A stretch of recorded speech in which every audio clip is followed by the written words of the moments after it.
And let's look at the options. March 8th, not even doing 15 days. Sell puts,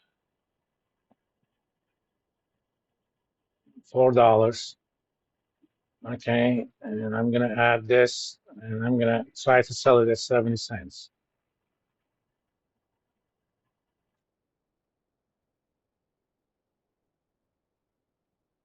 If somebody buys that from me, I effectively, if stock comes down below 4, I effectively bought the stock at 330. Okay? If it stays above 4, I made 70 cents, $70 on a investment of 330 because I have to put $400 as collateral, but I also get the option premium.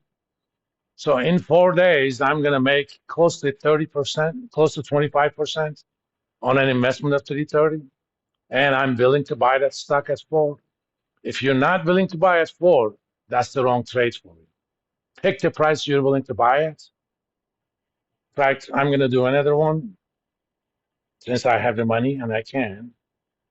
I was thinking about doing at most $1,000 on this. I'm going to also sell 350, okay? And I'm going to sell that at 45. I'll at least try.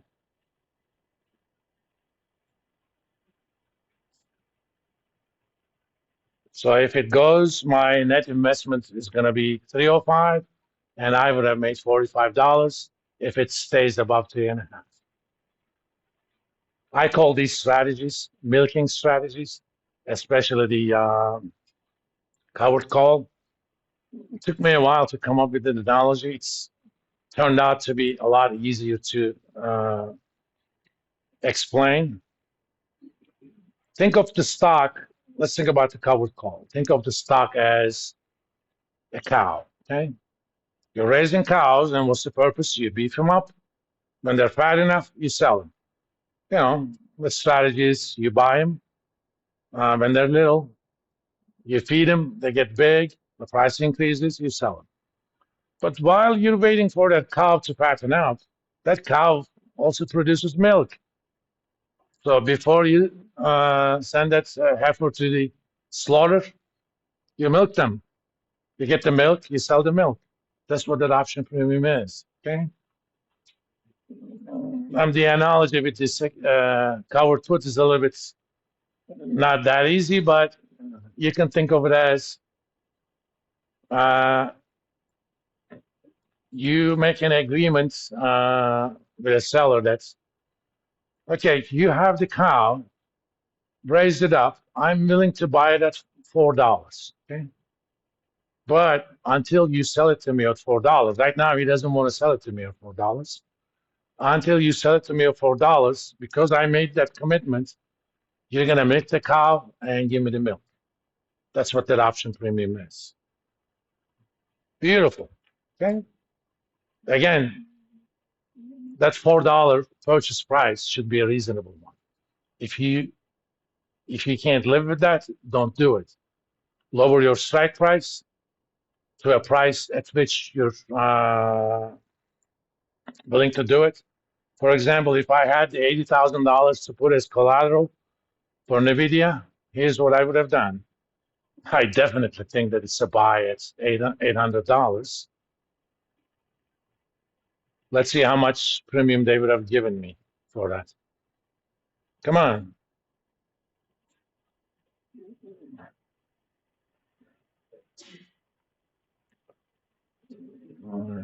Let's look at this first. Thank you. I love you too. Thank you. I talk to my investments. If you find that weird, that's your problem.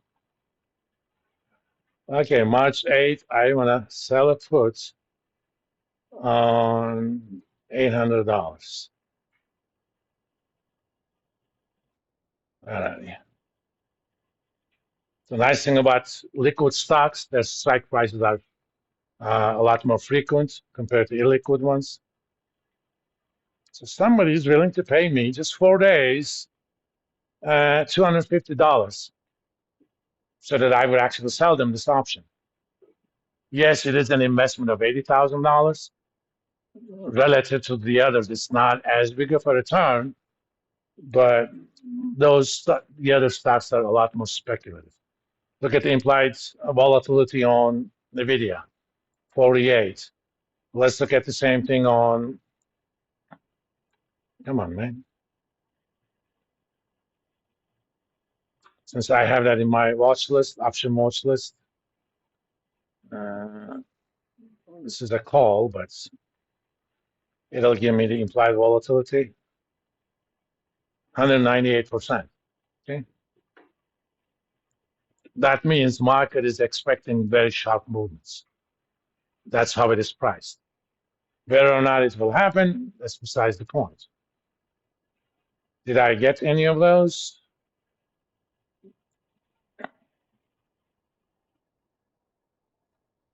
No, not yet. Oh, even these didn't happen. This is my lottery play.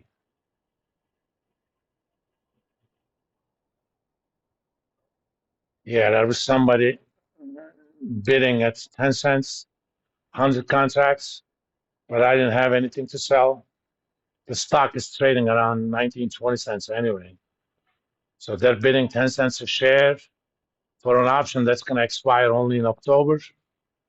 I wanted to sell them, but I had nothing to sell. I had only one contract and they bought it.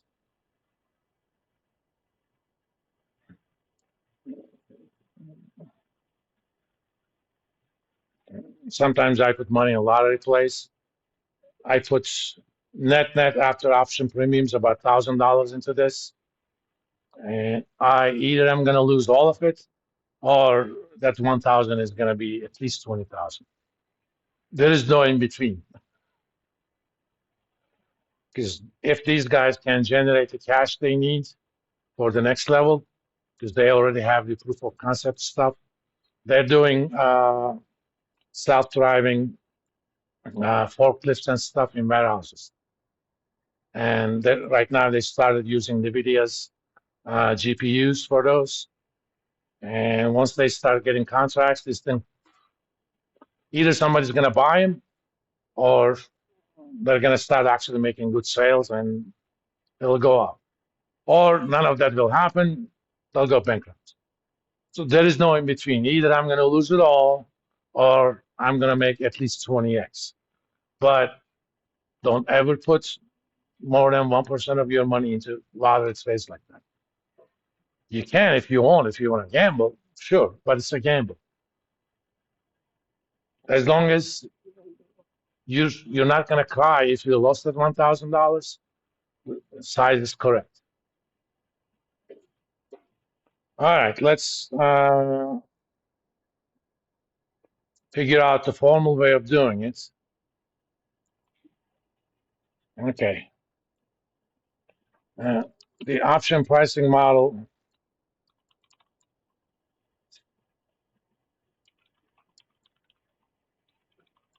assumes a drift rate of R plus 1/2 sigma squared.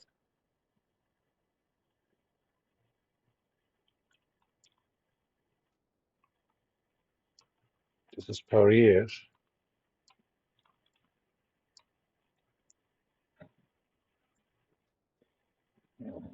So let's assume an R of 5% short term. Let's assume a sigma of 200%. Okay. And T is 4 days or 4/365. So so-called expected increase in price. I put expected on quote marks because that is the rate that is commensurate with the option pricing model is R times R plus sigma square. Come on.